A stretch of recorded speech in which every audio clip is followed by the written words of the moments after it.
Praise the Lord. ಕರ್ತನ ಪರಿಶುದ್ಧ ನಾಮಕ್ಕೆ ಸ್ತೋತ್ರವಾಗಲಿ. Today is day 12 of our fasting prayer. ಇವತ್ತು ಉಪವಾಸ ಪ್ರಾರ್ಥನೆಯ 12ನೇ ದಿವಸ ಇದಾಗಿದೆ. Today we are going to a new topic. ನಾವು ಹೊಸ ಒಂದು ವಿಷಯಕ್ಕೋಸ್ಕರ ಕಾಲಿಡ್ತಾ ಇದ್ದೇವೆ. Church prayer, it brings miracles. ಪ್ರಾರ್ಥನೆ ಅನ್ನೋದು ನಮ್ಮ ಜೀವಿತದಲ್ಲಿ ಅದ್ಭುತಗಳನ್ನು ತರುತ್ತದೆ. You know, when you fast and pray, it's even more powerful and it brings miracles. ಉಪವಾಸ ಪ್ರಾರ್ಥನೆ ಇನ್ನು ಈ ಉಪವಾಸ ಪ್ರಾರ್ಥನೆ ಮಾಡಿ ಉಪವಾಸದೊಂದಿಗೆ ನಾವು ಪ್ರಾರ್ಥನೆ ಮಾಡುವಾಗ ಅದು ಇನ್ನೂ ಹೆಚ್ಚಾದ ಒಂದು ಅದ್ಭುತಗಳನ್ನು ನಮ್ಮ ಜೀವಿತದಲ್ಲಿ ಮಾಡ್ತದೆ. A faith that invokes miracles. ನಂಬಿಕೆ ಅನ್ನೋದು ಒಂದು ನಮ್ಮ ಕಡೆಗೆ ನಮ್ಮ ದಿಕ್ಕಿಗೆ ಅದ್ಭುತಗಳು ಬರುವಂತೆ ಮಾಡ್ತದೆ. You know, humbleness, it can bring miracles. ನಾವು ದೀನತೆಯಿಂದ ಇರೋದಾದ್ರೆ ನಾವು ಕರ್ತನು ನಮ್ಮ ಜೀವಿತದಲ್ಲಿ ಅದ್ಭುತವನ್ನ ಮಾಡುವ. Obedience brings miracles. ವಿಧೇಯತೆಯು ನಮ್ಮ ಜೀವಿತದಲ್ಲಿ ಅದ್ಭುತವನ್ನ ಉಂಟು ಮಾಡುತ್ತದೆ. When you wait on the Lord brings miracles. ದೇವರ ಸನ್ನಿಧಾನದಲ್ಲಿ ನಾವು ಕಾಯುವುದಾದರೆ ಅದು ನಮಗೆ ಅದ್ಭುತವನ್ನು ತಂದು ಕೊಡುತ್ತದೆ. These are the few characteristics of people who can bring miracles.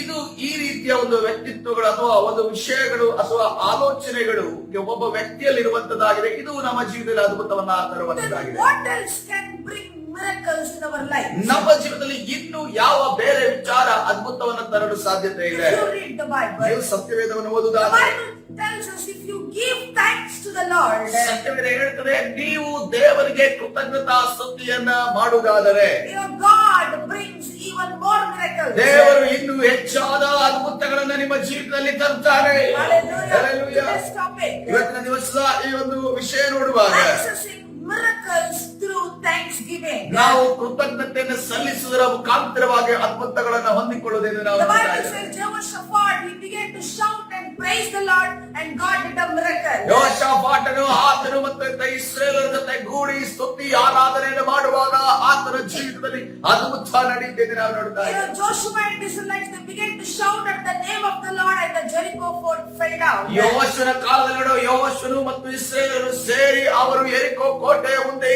ಆರ್ಭಟಿಸುವಾಗ ಆ ಕೋಟೆ ನೆರಕುರುಳಿತು ನಾವು ನೋಡ್ತಾ ಇದ್ದೇವೆ. Paul and Silas, they began to praise in the prison and there was a miracle. ಪೌಲನು ಮತ್ತು ಸೀಲನು ಆ ಒಂದು ಮಧ್ಯರಾತ್ರಿಯಲ್ಲಿ ಆ ಒಂದು ಕಾರಾಗೃಹದ ಒಳಗಡೆ ಆರಾಧನೆ ಮಾಡುವಾಗ ಆ ಅಸ್ಥಿವಾರಗಳ ಕದಲಿಗಳು ಮತ್ತು ಅದ್ಭುತವಾದವೆಂದು ನಾವು ನೋಡ್ತಾ ಇದ್ದೇವೆ. Church, when you give thanks to the Lord, ನೀವು ಯಾವಾಗ ದೇವರಿಗೆ ಸ್ತುತಿ ಮಾಡುತ್ತೀರೋ, ಕೃತಜ್ಞತಾ ಸ್ತುತಿಯನ್ನು by ಸಲ್ಲಿಸುತ್ತೀರೋ, praising and worship, ಆರಾಧನೆಯನ್ನ ಮತ್ತು ಸ್ತುತಿಯನ್ನ ಮಾಡುವ ಮುಖಾಂತರವಾಗಿ there is a miracle. ಅಲ್ಲಿ ಅದ್ಭುತಗಳು ನಡೆಯುತ್ತವೆ.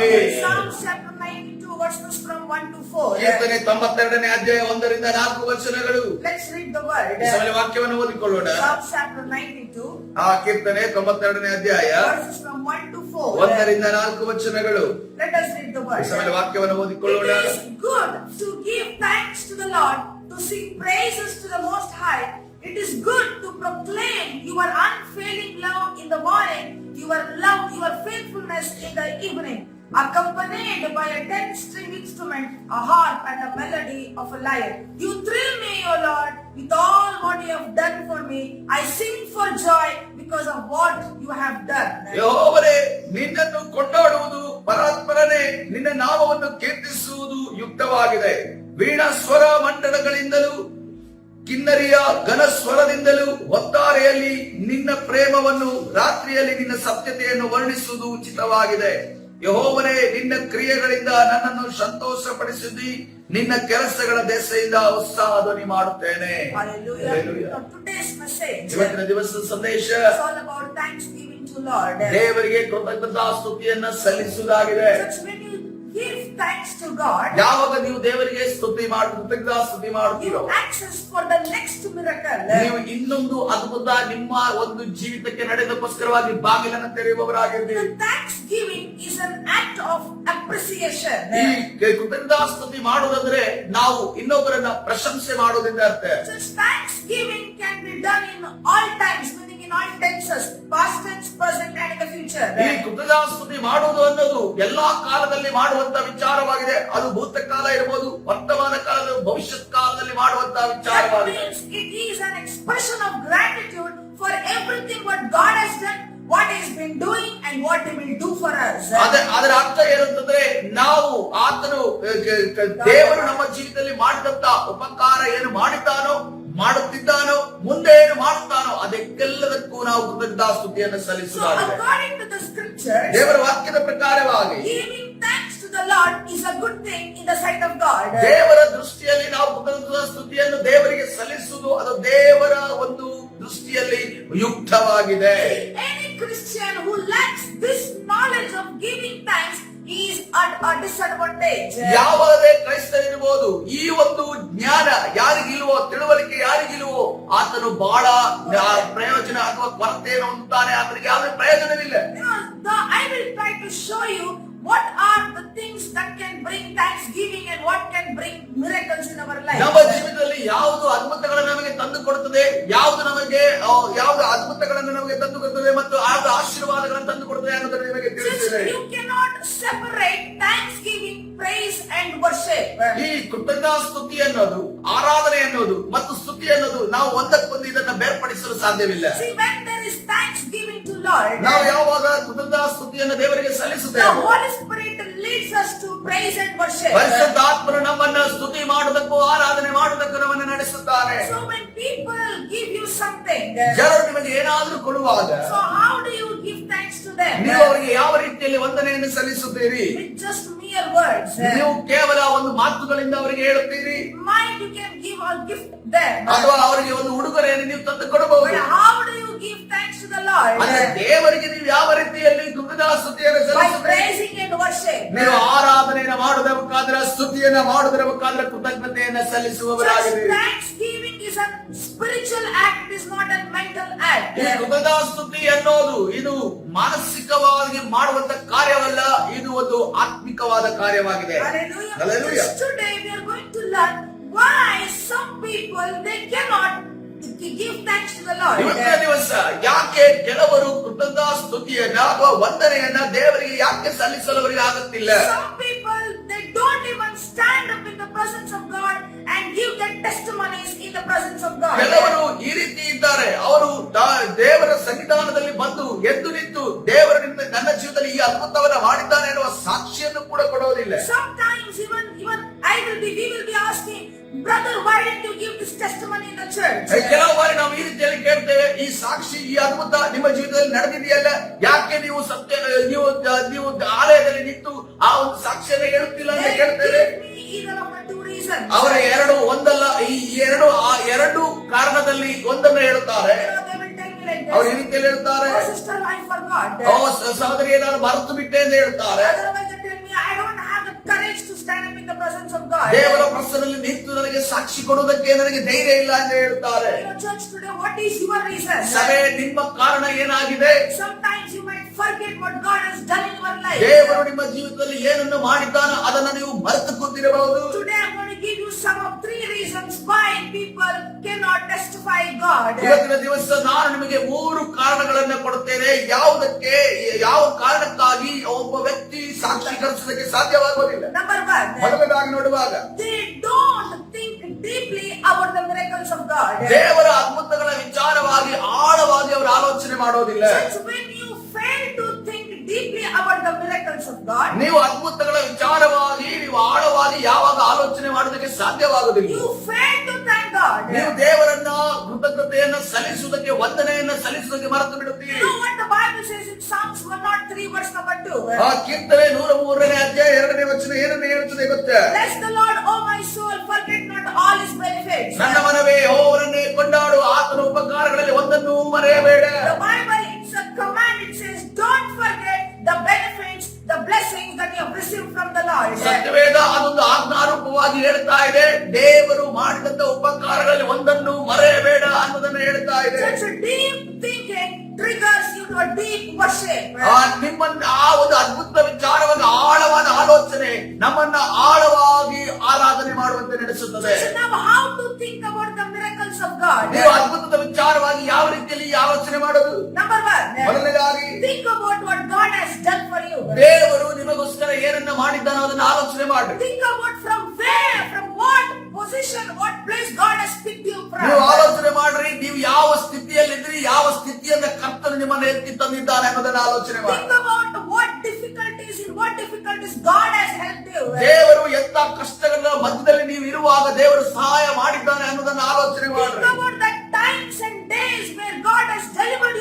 evil, from death and accidents. ಆ ದೇವರು ಯಾವ ರೀತಿಯಲ್ಲಿ ನಿಮ್ಮನ್ನ ಅಪಘಾತದಿಂದ ಅನೇಕ ಕಷ್ಟಗಳಿಂದ ಯಾವ ರೀತಿಯಲ್ಲಿ ನಿಮ್ಮನ್ನ ಬಿಡುಗಡೆ ಮಾಡಿದ್ದಾನೆ ಅನ್ನೋದನ್ನ ಆಲೋಚನೆ ಮಾಡಿ. Think about His love towards you. ಆತನು ನಿಮ್ಮ ಪ್ರತಿಯಾಗಿ ತೋರಿಸಿದ ಪ್ರೀತಿಯ ವಿಚಾರವಾಗಿ ಆಲೋಚನೆ ಮಾಡಿ. Think about what is currently doing for you.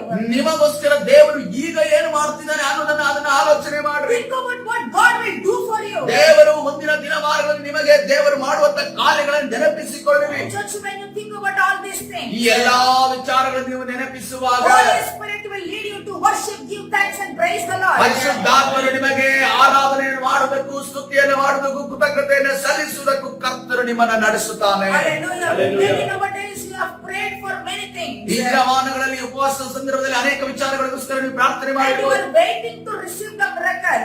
ನೀವು ಆ ಒಂದು ಅದ್ಭುತವನ್ನ ನೀವು ತೆಗೆದುಕೊಳ್ಳುವುದಕ್ಕೆ ಸ್ವೀಕರಿಸುವುದಕ್ಕೆ ಸಿದ್ಧರಾಗ್ತಾ ಇರಬಹುದು. In this time, ಈ ಒಂದು ದಿನಮಾನದಲ್ಲಿ you need to give thanks to the Lord in advance for those blessings. ನೀವು ಆ ಮುಂದೆ ಬರುವಂತ ಆಶೀರ್ವಾದಕ್ಕೋಸ್ಕರವಾಗಿ ಈಗಲೇ ನೀವು ದೇವರಿಗೆ ವಂದನೆಯನ್ನು ಸಲ್ಲಿಸಬೇಕು. Hallelujah. Hallelujah. Praise the Lord. This is the first reason I gave you why people they cannot give thanks to the Lord. ಯಾಕೆ ಜನರು ಈ ಒಂದು ಕೃತಜ್ಞತೆಯನ್ನ ವಂದನೆಯನ್ನ ಸಲ್ಲಿಸುವುದಕ್ಕೆ ಸಾಧ್ಯವಾಗುತ್ತೆ ಅನ್ನುವ ಒಂದು ಮೊದಲನೇ ಕಾರಣ They ನಿಮಗೆ easily forget. They don't think deeply about God. ಅವರು ಅದ್ಭುತ ದೇವರ ವಿಚಾರವಾಗಿ ಆಳವಾಗಿ ಆಲೋಚನೆ ಮಾಡೋದಿಲ್ಲ, ಮರೆತು ಬಿಡುತ್ತಾರೆ. They forget about the benefits that they have received from the ದೇವರಿಂದ Lord. ಹೊಂದಿದಂತ ಉಪಯೋಗಗಳನ್ನ ಮರೆತು ಬಿಡುತ್ತಾರೆ. ಅದಕ್ಕೋಸ್ಕರವಾಗಿ ಅವರಿಗೆ ಆ ಒಂದು ಕೃತಜ್ಞತೆಯನ್ನು ಮಾಡಲು Let me ಆಗುತ್ತಿಲ್ಲ. give you the second reason. ಎರಡನೇ ಕಾರಣ ನಿಮಗೆ You ತಿಳಿಸ್ತೇನೆ. know, they want God to give them even more.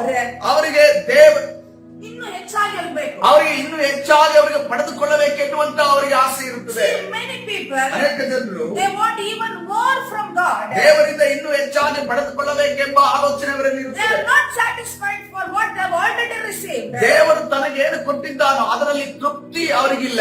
Church, when you fail to give thanks for what already you have received, ದೇವರಿಂದ ನೀವು ಏನನ್ನ ಹೊಂದಿದ್ದೀರೋ ಅದಕ್ಕೋಸ್ಕರವಾಗಿ ನೀವು ವಂದನೆಯನ್ನ ಕೃತಜ್ಞತೆಯನ್ನು ಸಲ್ಲಿಸಲಿಲ್ಲ it ಎನ್ನುವುದಾದರೆ can block the flow, meaning it can block the next miracle. ಅದು ನಿಮ್ಮ ಜೀವಿತದಲ್ಲಿ ಬರಲಿಕ್ಕಿರುವ ಮುಂದಿನ ಅದ್ಭುತವನ್ನ ತಡೆ ಮಾಡುತ್ತದೆ. Church, have you seen people they are not satisfied with whatever they have? ಅವರಿಗೆ ನೀವು ಕೆಲವು ಜನರನ್ನು ನೋಡಿದ್ದೀರಾ, ಅವರಿಗೆ ಏನೇ ಕೊಟ್ಟು ಏನೇ ಸಿಕ್ಕಿದರೂ ಅವರಿಗೆ ತೃಪ್ತಿ ಇಲ್ಲ.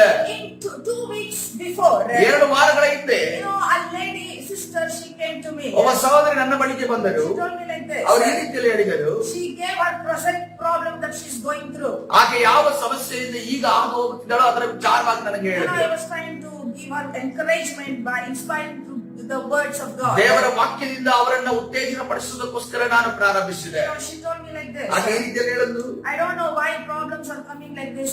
No miracles are happening in my life. ನನ್ನ ಜೀವಿತದಲ್ಲಿ ಇಷ್ಟೊಂದು ಸಮಸ್ಯೆಗಳು ನಡೀತಾ ಇದಾವೆ, ಯಾವ ಅದ್ಭುತವು ನನ್ನ ಜೀವಿತದಲ್ಲಿ ನಡೀತಾ ಇಲ್ಲ ಎಂದು ಹೇಳ್ತಾ. Then I began to list out her benefits, her blessings from God. ಆದ ನಂತರ ಆಕೆ ಅವರನ್ನ ನಾನು ನೋಡಿ ಅವರ ಜೀವಿತದಲ್ಲಿ ನಡೆದಂತ ಅದ್ಭುತಗಳ ಒಂದು ಲಿಸ್ಟ್ ಅನ್ನು ಅವರಿಗೆ ನಾನು ತೋರಿಸಲಿಕ್ಕೆ ಪ್ರಾರಂಭಿಸಿದೆ. She had forgotten what God has done for her. ದೇವರು ಆಕೆಗೆ ಏನ್ ಮಾಡಿದ್ರು ಅದನ್ನೇ ಆಕೆ ಮರೆತೇ ಬಿಟ್ಟಿದ್ದಾಳೆ. I remember because I had prayed for her problems. ನಾನು ಯಾಕೆ ಅದನ್ನು ನೆನಪಿನಲ್ಲಿ ಇಟ್ಟುಕೊಂಡಿದ್ದೇನೆಂದ್ರೆ ಅದಕ್ಕೋಸ್ಕರ ನಾನು ಪ್ರಾರ್ಥನೆ ಮಾಡಿದ್ದೇನೆ. You know, I will tell what God has done for her. ದೇವರು ಆಕೆಗೆ ಏನನ್ನು ಮಾಡಿದ್ದಾರೆ ಅನ್ನೋದನ್ನ ನಾನು ನಿಮಗೆ ಹೇಳುತ್ತೇನೆ. Number 1, ಮೊದಲನೇದಾಗಿ she had a very weird skin disease all over her body. ಆಕೆ ಶರೀರದ ತುಂಬಾ ಬಹಳ ವಿಚಿತ್ರವಾದ ಒಂದು ಚರ್ಮ ರೋಗ ಇತ್ತು. You know, we prayed for her.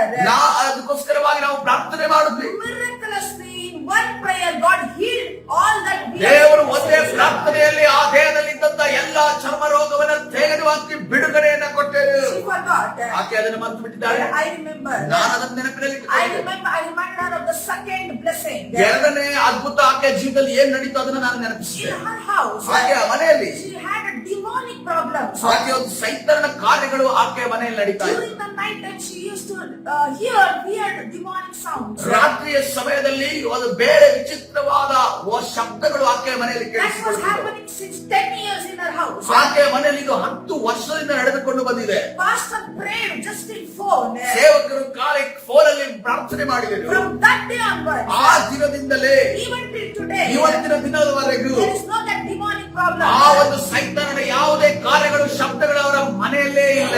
But she forgot. forgot. ಆಕೆ ಅದನ್ನು ಮರೆತು ಬಿಟ್ಟಿದ್ದಾಳೆ. We remember it. ಆದ್ರೆ ಅದನ್ನು ನಾವು ನೆನಪಿನಲ್ಲಿ I ಇಟ್ಟಿದ್ದೇವೆ. remember of the third blessing. ಮೂರನೇ ಅದ್ಭುತ ಆಕೆಯ ಜೀವನದಲ್ಲಿ ನಡೆದಂತ ಅದ್ಭುತ. Past 20 to 25 years. 22ರಿಂದ 25 ವರ್ಷಗಳಿಂದ Though she was a believer, ಆಕೆ ವಿಶ್ವಾಸಿಯಾದ್ರೂ ಕೂಡ there were unholy things in her house. ಆಕೆ ಮನೆಯಲ್ಲಿ ಅಪರಿಶುದ್ಧ ವಸ್ತುಗಳಿದ್ದವು. You understood the meaning of unholy ಅಪರಿಶುದ್ಧ things. ವಸ್ತುಗಳನ್ನು ಹೇಳುವಾಗ ನಿಮಗೆ ಅರ್ಥವಾಯ್ತಲ್ಲ? Though she was a believer, ಆಕೆ ವಿಶ್ವಾಸಿಯಾದ್ರೂ ಕೂಡ still those things were there. ಆ ಮನೆಯಲ್ಲಿ ಆ ವಸ್ತುಗಳಿದ್ದವು. But after coming here, ಇಲ್ಲಿ ಬಂದ ನಂತರ when we went and prayed in the house, ಆಕೆ ಮನೆಯಲ್ಲಿ ಹೋಗಿ ನಾವು ಪ್ರಾರ್ಥನೆ ಮಾಡಿದ ನಂತರ from that day everything was removed. ಆ ದಿವಸದಿಂದ ಆ ಎಲ್ಲವನ್ನ ಅದನ್ನು ತೆಗೆದು ಹೊರಗಡೆ ಹಾಕಿದ್ರು. You know, she forgot even that ಆಕೆ ಈ miracle. ಅದ್ಭುತವನ್ನು ಕೂಡ ಮರೆತು ಬಿಟ್ಟಿದ್ದಾಳೆ. Why did these people they forget about the benefits of God? ಯಾಕೆ ದೇವರು ಮಾಡಿದಂತ ಈ ಅದ್ಭುತಗಳನ್ನು ಜನರು ಯಾಕೆ ಮರೆಯುತ್ತಾರೆ? Unsatisfied life. ಅವರ ಜೀವನದಲ್ಲಿ ತೃಪ್ತಿಯೇ ಇಲ್ಲ ಎಂದು ನಾವು ನೋಡ್ತಾರೆ. Miracles after miracles God is doing. ಅದ್ಭುತದ ಮೇಲೆ ಅದ್ಭುತಗಳನ್ನು ದೇವರು ಮಾಡ್ತಾ ಇದ್ದಾರೆ. By her foolishness, ಆಕೆಯ ಮೂರ್ಖತನದಿಂದ she is now into some other problem. ಆಕೆ ಯಾವುದೋ ಒಂದು ಸಮಸ್ಯೆಗೆ ಸಿಕ್ಕಿ Now ಹಾಕಿಕೊಂಡಿದ್ದಾಳೆ. she is blaming the church and she is blaming ಈಗ God. ಆಕೆ ಸಭೆಯನ್ನ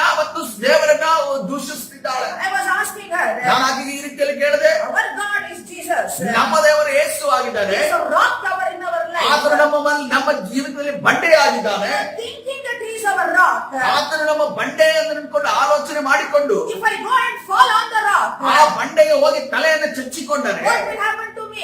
ನನಗೇನಾಗುತ್ತದೆ? Praise the Lord. Did you understand what I'm ನಿಮಗೆ saying? ನಾನು ಏನ್ ಹೇಳಿದ್ರೆ ಅರ್ಥವಾಯ್ತಲ್ಲ? With our foolishness, ನಮ್ಮ ಮೂರ್ಖತನದಿಂದ what God will do, ದೇವರತ್ರ ಮಧ್ಯದಲ್ಲಿ ಏನು what ಮಾಡುತ್ತದೆ? the heaven will do, ಪರಲೋಕ ಏನನ್ನ what ಮಾಡುತ್ತದೆ? church will do. ಸಭೆ ಏನನ್ನ ಮಾಡುತ್ತದೆ? Church, with your foolishness, ಸಭೆ ನಿಮ್ಮ ಮೂರ್ಖತನದ you ನಿಮಿತ್ತವಾಗಿ cannot blame God. ನೀವು ದೇವರನ್ನ ದೂಷಿಸಲು I ಸಾಧ್ಯವಿಲ್ಲ. told all these examples. ಇದೆಲ್ಲಾ ಉದಾಹರಣೆ ಅವರಿಗೆ ಕೊಟ್ಟಿದ್ದಾನೆ. Somehow she understood. ಹೇಗೋ ಅವರಿಗೆ ಅರ್ಥವಾಯಿತು. See what the Bible says in 1 Timothy chapter 6. ಮೊದಲನೇ ತಿಮೋಥಿ 6ನೇ ಅಧ್ಯಾಯ ಏನನ್ನ ಹೇಳ್ತಾ ಇದೆ ನೋಡಿ. Verses from 6 to 8. 6ರಿಂದ 8 ವಚನಗಳು. Let us read the word. ಈ ಸಮಯದಲ್ಲಿ ವಾಕ್ಯವನ್ನು ಓದಿಕೊಳ್ಳೋಣ. Church, when you are not content with your blessings, ನಿಮ್ಮ ಒಂದು ನಿಮಗೆ ಜೀವಿತದಲ್ಲಿ ನಡೆದಂತ ಅದ್ಭುತಗಳಲ್ಲಿ ನೀವು ತೃಪ್ತಿ ಇಲ್ಲದಿದ್ದರೆ you cannot praise God. ನೀವು ದೇವರನ್ನ ಸ್ತುತಿ ಮಾಡಲು You ಸಾಧ್ಯವಿಲ್ಲ. forget God. ನೀವು ದೇವರನ್ನ ಮರೆತು You ಬಿಡುತ್ತೀರಿ. forget the acts of ನೀವು God. ದೇವರ ಒಂದು ಕಾರ್ಯಗಳನ್ನು ಮರೆತು Let's ಬಿಡುತ್ತೀರಿ. read the word. Yet true godliness with contentment is itself a great wealth. ಸಂತುಷ್ಟಿ ಸಹಿತವಾದ ಭಕ್ತಿಯು ದೊಡ್ಡ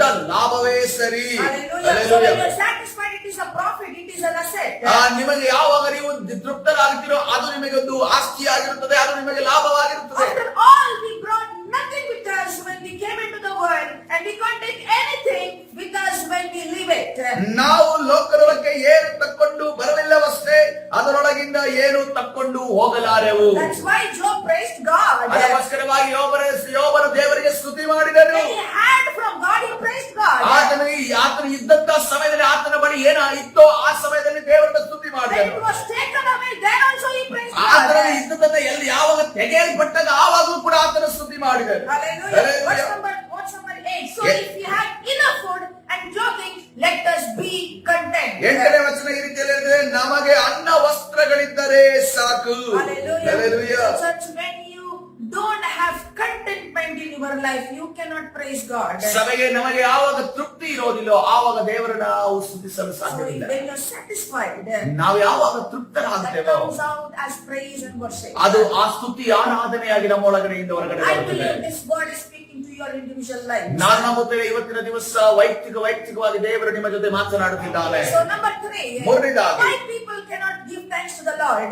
ಯಾಕೆ ಈ ಕೆಲವು ಜನರು ದೇವರಿಗೆ ಸ್ತುತಿ ಮಾಡಲು ಕೃತಜ್ಞತೆ ಸಲ್ಲಿಸಲು The ಸಾಧ್ಯವಾಗ್ತದೆ? achievements and the possession they got, they believe that all happened from their strength. ಅವರು ಮಾಡಿದಂತ ಸಾಧನೆ ಮತ್ತು ಅವರಲ್ಲಿರುವ ಅವರ ಜೊತೆ ಇರುವ ಆಸ್ತಿ ಅದು ತಮ್ಮ ಸಂಪಾದನೆಯಿಂದ ಆಗಿದೆ ಅನ್ನೋದನ್ನು ಅವರು So ಅಂದುಕೊಳ್ತಾರೆ. they feel that their achievements and possessions are from their human strength. ಅವರು ಮಾಡಿದಂತ ಸಾಧನೆ ಮತ್ತು ಅವರ ಸಂಪಾದಿಸಿದ ಆಸ್ತಿ ಅವೆಲ್ಲವೂ ಕೂಡ ಅವರ ಒಂದು ಶಕ್ತಿಯಿಂದ ಸಾಮರ್ಥ್ಯದಿಂದ ಆಗಿದೆ ಅನ್ನುತ್ತಾರೆ.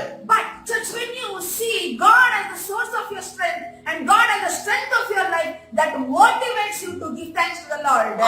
ಆದರೆ ನೀವು ದೇವರನ್ನ ನನ್ನ ಶಕ್ತಿಗೆ ಕಾರಣಕರ್ತನು ದೇವರಾಗಿದ್ದಾನೆ, ನನ್ನ ಅದ್ಭುತಕ್ಕೆ ಕಾರಣಕರ್ತನು ದೇವರಾಗಿದ್ದಾನೆ ಅನ್ನೋದಾದ್ರೆ ನಿಮಗೆ ಅದು ಸ್ತುತಿ ಮಾಡುವುದಕ್ಕೆ ನಡೆಸುತ್ತದೆ. But when you are depending on your human strength, your labor, ಯಾವಾಗ ನಿಮ್ಮ ಒಂದು ಶ್ರಮದ ಮೇಲೆ, ಸಾಮರ್ಥ್ಯದ ಮೇಲೆ ನೀವು ಭರವಸೆ it ಇಡುತ್ತೀರೋ, will be difficult to maintain a grateful heart to the Lord. ಆ ದೇವರಿಗೆ ನಾವು ಕೃತಜ್ಞತೆ ಉಳ್ಳಂತ ಹೃದಯವನ್ನು ಹೊಂದಿಕೊಳ್ಳುವುದಕ್ಕೆ ನಿಮಗೆ This is ಕಷ್ಟವಾಗ್ತದೆ. what exactly happened in the life of Nebuchadnezzar. ನೆಬೂಕದ್ನೆಚ್ಚರನ ಜೀವಿತದಲ್ಲಿ ಇದೇ ರೀತಿ ನಡೀತೆ ಎಂದು ನಾವು I will ನೋಡ್ತೇವೆ. just read out the words for you. ನಾನು ನಿಮಗೋಸ್ಕರ ದೇವರ ವಾಕ್ಯವನ್ನು ಕೇವಲ Daniel ಓದುತ್ತೇನೆ. chapter 4, ದಾನಿಯೇಲನ ಪ್ರವಾದನೆ ಗ್ರಂಥ 4ನೇ ಅಧ್ಯಾಯ verses 29 and 30. 29-30 ವಚನಗಳು. Let's read the word. ವಾಕ್ಯವನ್ನು ಓದಿಕೊಳ್ಳೋಣ. This is what talks about Nebuchadnezzar, the king of Babylon. Babel ದೇಶದ ರಾಜನಾದ ನೆಬೂಕದ್ನೆಚ್ಚರ ವಿಚಾರವಾಗಿ ಇಲ್ಲಿ ಮಾತನಾಡ್ತಾ ಇದೆ. 12 months later, Nebuchadnezzar was walking on the royal palace's flat roof in Babylon. 12 ತಿಂಗಳು ಕಳೆದ ನಂತರ ಅವನು ಬಾಬೆಲಿನ ಅರಮನೆಯ ಮೇಲೆ ತಿರುಗಾಡುತ್ತೆ. As he looked out across the city, he said, "Look at this great city of Babylon. By my own mighty power, I have built this beautiful city as my royal residence to display my majestic splendor." ನನ್ನ ಮಹಿಮೆಯು ಪ್ರಸಿದ್ಧಿಗೆ ಬರುವಂತೆ ನನ್ನ ಸಾಮರ್ಥ್ಯ ಬಲದಿಂದ ರಾಜನಿವಾಸಕ್ಕಾಗಿ ನಾನು ಕಟ್ಟಿಸಿಕೊಂಡಿರುವುದು ಇಗೋ ಮಹಾಪಟ್ಟಣವಾದ ಈ Babel ಎಂದು ಕೊಚ್ಚಿಕೊಂಡನು. Verse number 33. 32ನೇ ವಚನ. The Bible said that same hour. ಈ ನುಡಿಯು ನೆಬೂಕದ್ನೆಚ್ಚರನಲ್ಲಿ ತಕ್ಷಣವೇ ನೆರವೇರಿತು. ಆ ಮಾತು ಬರುವ ಕೂಡಲೇ The Bible says that same hour. ಸತ್ಯವೇ ಇರುತ್ತದೆ. ಆತನ ಬಾಯಲ್ಲಿ ಆ ಮಾತುಗಳು ಬರುತ್ತಲೇ. Still the words are incomplete. ಆತನ ಇನ್ನೂ ಮಾತು ಅದನ್ನು ಸಂಪೂರ್ಣಗೊಳಿಸಿಲ್ಲ. Still while he was speaking, ಆತನ ಹಾಗೆ ಆ ವಿಚಾರವನ್ನು the ಮಾತನಾಡುವಾಗ judgment of Lord came down. ದೇವರ ನ್ಯಾಯ ತೀರ್ಪು ಆತನ ಮೇಲೆ ಇಳಿದು ಬಂತು. Just can you imagine the speed of the judgment of ನೀವು God? ಆಲೋಚನೆ ಮಾಡ್ರಿ, ಆ ಒಂದು ನ್ಯಾಯ ತೀರ್ಪಿನ ವೇಗವನ್ನು ನೋಡ್ರಿ. How fast we can speak. ನಾವು ಎಷ್ಟು ವೇಗವಾಗಿ ಮಾತನಾಡಬಹುದು. Just to say a sentence, how much seconds we need? How many ಒಂದು ಕೇವಲ seconds? ಒಂದು ಮಾತನ್ನು ಹೇಳುವುದಕ್ಕೆ ಎಷ್ಟು ಸೆಕೆಂಡ್ಸ್ ಗಳನ್ನು ನಾವು ಉಪಯೋಗಿಸುತ್ತೇವೆ. Maybe 5 seconds. ಕೇವಲ ಒಂದು 5 ಸೆಕೆಂಡ್ಸ್ ಅನ್ನು Even ಉಪಯೋಗಿಸಬಹುದು. 3 seconds we can make a sentence. 3 ಸೆಕೆಂಡ್ಗಳಲ್ಲಿ ಕೂಡ ನಮ್ಮ ಬಾಯಲ್ಲಿ ನಾವು ಒಂದು ಮಾತನ್ನು But the ಮಾತನಾಡಬಹುದು. Bible says, ಅದರ ಸತ್ಯವಾದ ರೀತಿಯಲ್ಲಿ even ಹೇಳುತ್ತದೆ. while he was speaking, ಆತನು ತನ್ನ ಬಾಯಲ್ಲಿ ಮಾತನಾಡುತ್ತಿರುವಾಗಲೇ the judgment of God came upon him. ದೇವರ ನ್ಯಾಯ ತೀರ್ಪು ಆತನ ಮೇಲೆ ಇಳಿದು ಬಂತೆಂದು ನಾವು ನೋಡ್ತಾ How ಇದ್ದೇವೆ. much more it is speed than the light. ಅದು ಯಾವರಿಗೆ ಎಷ್ಟು ವೇಗವಾಗಿದೆ ಎಂದರೆ ಅದು ಬೆಳಕಿಗಿಂತ ವೇಗವಾಗಿದೆ ಅನ್ನೋದನ್ನು ನೋಡ್ತಾ So ಇದ್ದೇವೆ. church, when you are speaking, ಅದಕ್ಕೋಸ್ಕರವಾಗಿ ಸಭೆ ನೀವು ಮಾತನಾಡುವಾಗ, when you are talking, ನೀವು ಚರ್ಚೆಯನ್ನು ಮಾಡುವಾಗ it doesn't need more time to receive blessing or judgment of the Lord. ದೇವರ ಆಶೀರ್ವಾದವನ್ನು ಹೊಂದುವುದಕ್ಕೂ ನ್ಯಾಯ ತೀರ್ಪನ್ನು ಹೊಂದುವುದಕ್ಕೂ ಸಮಯವೇ ಬೇಡ. That's what the Bible teaches. ಅದನ್ನು ನಿಮಗೆ ಸತ್ಯವೇದ Let's read the ಕಲಿಸಿಕೊಡುತ್ತದೆ. word. That same hour, the judgment was fulfilled and Nebuchadnezzar was driven from human society. He ate grass like a cow and was drenched with heaven's dew. He lived this way until his hair was as long as an eagle's feathers and his nails were like bird's claws. ಈ ನುಡಿಯು ನೆಬೂಕದ್ನೆಚ್ಚರನಲ್ಲಿ ತಕ್ಷಣವೇ ನೆರವೇರಿತು. ಅವನು ಮನುಷ್ಯರೊಳಗಿಂದ ತಳ್ಳಲ್ಪಟ್ಟು ದನಗಳಂತೆ ಹುಲ್ಲು ಮೇಯುತ್ತ ಆಕಾಶದ ಇಬ್ಬರಿಯಿಂದ ನೆನೆಯುತ್ತಾ ಇದ್ದನು. ಅವನ ಕೂದಲು ಹದ್ದುಗಳ ಗರಿಯಂತೆಯೂ ಅವನ ಉಗುರು ಹಕ್ಕಿಗಳ ಉಗುರಿನ ಹಾಗೂ ಬೆಳೆದವು. Just trusting human strength is a curse. ಮನುಷ್ಯರ ಮೇಲೆ ಭರವಸೆ ಇಡುವುದು ಶಾಪವಾಗಿದೆ. Recently we have studied about this word. ನಾವು ಈ ವಿಚಾರವಾಗಿ ನಾವು ಈಗಲೇ ಒಂದು ಸ್ವಲ್ಪ ದಿನ ಹಿಂದೆ We ಕಲಿತಿದ್ದೇವೆ. read this word in Jeremiah chapter 17. ಯೆರೆಮೀಯ 17ನೇ ಅಧ್ಯಾಯದಲ್ಲಿ ಇದನ್ನು ಓದ್ತೇವೆ. Trusting in the human strength is a curse from the Lord. ಮನುಷ್ಯರ ಮೇಲೆ ಭರವಸೆ ಇಡುವುದು ಅವರು ಶಾಪಗ್ರಸ್ತರಾಗಿದ್ದಾರೆ. When you trust in the human strength, ನಾವು ಯಾವಾಗ ಮನುಷ್ಯರ ಮೇಲೆ ಭರವಸೆ ಇಡುತ್ತೇವೋ you cannot give thanks to the Lord. ದೇವರಿಗೆ ನೀವು ಯಾವುದೇ ರೀತಿಯಲ್ಲಿ ಸ್ತೋತ್ರ ಮಾಡೋದಕ್ಕೆ It ಸಾಧ್ಯವಾಗಲ್ಲ. makes us to forget God. ಅದು ನಿಮ್ಮನ್ನ ದೇವರನ್ನ ಮರೆಯುವಂತೆ ಮಾಡುತ್ತದೆ. Today the Holy Spirit is speaking to you. ಇವತ್ತಿನ ದಿವಸ ಪರಿಶುದ್ಧಾತ್ಮನು ನಿಮ್ಮ ಜೊತೆ What ಮಾತನಾಡುತ್ತಿದ್ದಾನೆ. is your mentality? ನಿಮ್ಮ ಮನಸ್ಸಿನ ಆಲೋಚನೆಗಳು ಏನಾಗಿದ್ದಾವೆ? What is blocking you from giving thanks to the Lord? ದೇವರಿಗೆ ಸ್ತೋತ್ರವನ್ನು ಸಲ್ಲಿಸುವುದಕ್ಕೆ ನಿಮಗೆ ತಡೆ ಮಾಡುವಂತದ್ದು ಯಾವುದಾಗಿದೆ? Why aren't you able to worship the Lord? ದೇವರನ್ನು ಆರಾಧನೆ ಮಾಡುವುದಕ್ಕೆ ನಿಮಗೆ ಯಾಕೆ ಆಗ್ತಾ ಇಲ್ಲ? Why did you forget your testimonies? ನಿಮ್ಮ ಸಾಕ್ಷಿಗಳನ್ನ ಯಾಕೆ ನೀವು ಮರೆತು ಕೂತಿದ್ದೀರಿ? Why have you forgotten all the benefits that you have received from the ದೇವರಿಂದ Lord? ನೀವು ಪಡೆದುಕೊಂಡ ಉಪಯೋಗಗಳನ್ನ ಯಾಕೆ ಮರೆತು Today ಬಿಟ್ಟಿದ್ದೀರಿ? you need to look into your heart. ಇವತ್ತಿನ ದಿವಸ ನಿಮ್ಮ ಹೃದಯಗಳನ್ನು ಇವತ್ತಿನ ದಿವಸ ನೀವು ಹುಡುಕಬೇಕಾಗಿದೆ, ನೋಡಬೇಕಾಗಿದೆ. Lack of thanksgiving, ನಾವು ಯಾವಾಗ ದೇವರಿಗೆ ಕೃತಜ್ಞತೆಯನ್ನು ಸಲ್ಲಿಸುವುದಿಲ್ಲ, that is to lack of miracles in your life. ಅದು ನಮ್ಮ ಜೀವಿತದಲ್ಲಿ ಅದ್ಭುತಗಳನ್ನ ಕಡಿಮೆ ಮಾಡ್ತವೆ, ಕೊರತೆ ಮಾಡ್ತವೆ. Well, how many years that we have testified in the church? ನಾವು ಎಷ್ಟು ವರ್ಷಗಳಲ್ಲಿ ನಾವು ದೇವರ ಸಾಕ್ಷಿಗಳನ್ನ ನಾವು ಸಭೆಯಲ್ಲಿ Maybe you ಹೇಳಿದ್ದೇವೆ. have forgotten the miracle that God has done in your life. ದೇವರು ನಿಮ್ಮ ಜೀವಿತದಲ್ಲಿ ಮಾಡಿರುವಂತಹ ಸಾಕ್ಷಿಗಳನ್ನು ನೀವು ಮರೆತಿರಬಹುದು. Today remember all the benefits that God has done. ಇವತ್ತಿನ ದಿವಸ ದೇವರು ಮಾಡಿರುವಂತಹ ಎಲ್ಲಾ ಉಪಯೋಗಗಳನ್ನ ನೆನೆಸಿಕೊಡ್ರಿ. Get ready for the next miracle. ಮುಂದಿನ ಅದ್ಭುತಕ್ಕೋಸ್ಕರ ಸಿದ್ಧರಾಗಿರಿ. Hallelujah. This is the word of the Lord. ಇದು ದೇವರ ವಾಕ್ಯವಾಗಿದೆ. God bless everyone according to Psalms chapter 92 verses from 1 to 4. ಆ ಕೀರ್ತನೆ 92ನೇ ಅಧ್ಯಾಯ 1 ರಿಂದ 4 ವಚನಗಳ ಪ್ರಕಾರವಾಗಿ ದೇವರು ನಿಮ್ಮನ್ನೆಲ್ಲರನ್ನ ಆಶೀರ್ವದಿಸಲಿ. ಸನ್ನಿಧಾನದಲ್ಲಿ ಸಮಯದಲ್ಲಿ ಪ್ರಾರ್ಥನೆ ಮಾಡಿಕೊಳ್ಳೋಣ. ಪರಿಶುದ್ಧನಾದ ದೇವರೇ, ನಿನ್ನ ನಾಮಕ್ಕೆ ಸ್ತೋತ್ರವಾಗಲಿ ಕರ್ತನೇ. ರಾಜಾ, ಇವತ್ತಿನ ದಿವಸ ನಿನಗೆ ವಂದನೆಯನ್ನ, ನಿನಗೆ ಕೃತಜ್ಞತಾ ಸ್ತುತಿಯನ್ನ, ನಿನಗೆ ಕರ್ತನೆ ರಾಜ ನಿನಗೆ ಕೃತಜ್ಞ ಉಪಕಾರ ಸ್ತುತಿಯನ್ನ ಮಾಡುವುದನ್ನ ಕರ್ತನೆ ನಾವು ಕಲಿತುಕೊಂಡಿದ್ದೇವೆ ಸ್ವಾಮಿ. ಕರ್ತನೆ, ಈ ದಿನದವರೆಗೂ ನೀನು ಮಾಡಿರುವಂತಹ ಎಲ್ಲ ಉಪಯೋಗಗಳು, ಎಲ್ಲ ಅದ್ಭುತಗಳು, ಎಲ್ಲ ಮಹತ್ ಕಾರ್ಯಗಳು, ಸೂಚಕ ಕಾರ್ಯಗಳು ಒಂದು ವೇಳೆ ನಾವು ಮರೆತಿರುವುದಾದ್ರೆ ಇವತ್ತು ಅದನ್ನೆಲ್ಲವನ್ನ ನೆನಪಿಸಿಕೊಳ್ಳುತ್ತಾ ನಿನ್ನ ಸನ್ನಿಧಿಯಲ್ಲಿ ಬಂದು ಕರ್ತನೆ ಹೃದಯವನ್ನ ತೆರೆದ ಹೃದಯದಿಂದ ನಿನ್ನನ್ನು ಸ್ತುತಿಸುವ ಹಾಗೆಯೋ, ಅದೇ ರೀತಿಯಲ್ಲಿ ಭಾನುವಾರ ನಿಂತು ಕರ್ತನೆ ನಿನಗೆ ಸಾಕ್ಷಿಯನ್ನ ಹೇಳುವಂತೆಯೂ ನಮ್ಮನ್ನ ನಿನ್ನ ತಾನೇ ನಡೆಸುವುದಕ್ಕಾಗಿ ಸಹೋದರ ಕರ್ತನೆ ರಾಜ, ಎಲ್ಲ ಕರ್ತನೆ ಮುಂದಿನ ಅದ್ಭುತಗಳು ನಮ್ಮ ಜೀವಿತದಲ್ಲಿ ನಡೆಯಬೇಕಾದದ್ದು ಎಲ್ಲೆಲ್ಲಿ ತಡೆಯಾಗಿದೆಯೋ ಆ ತಡೆ ಮಾಡಿರುವಂತಹ ಎಲ್ಲ ಸೈತಾನನ ಕಾರ್ಯಗಳು, ಸೈತಾನನ ಕರ್ತನೆ ಆ ನೆಗೆಟಿವ್ ಸ್ಪಿರಿಟ್ ಗಳನ್ನ ನಜರೇತಿನ ಯೇಸುವಿನ ನಾಮದಲ್ಲಿ ಬಂಧಿಸಿ ಮುರಿದಾಗ್ತಾ ಇದೆ. ಕರ್ತನೆ ರಾಜ, ನಾವು ತೆರೆದ ಹೃದಯವುಳ್ಳವರಾಗಿ ನಿನ್ನನ್ನು ಸ್ತುತಿಸುವ ಹಾಗೆ, ನಿನಗೆ ಕೃತಜ್ಞತೆ ಸಲ್ಲಿಸುವ ಹಾಗೆ, ಉಪಕಾರ ಸ್ತುತಿ ಮಾಡುವ ಹಾಗೆ ನಿರ್ಧಾರ ನಡೆಸು. ಕರ್ತನಾದ ಯೇಸು ಸ್ವಾಮಿ ಹೆಸರಲ್ಲಿ ಪ್ರಾರ್ಥಿಸಿ ಹೊಂದಿಕೊಡ್ತೇನೆ ಜೀವವುಳ್ಳ ತಂದೆ, ಆಮೆನ್.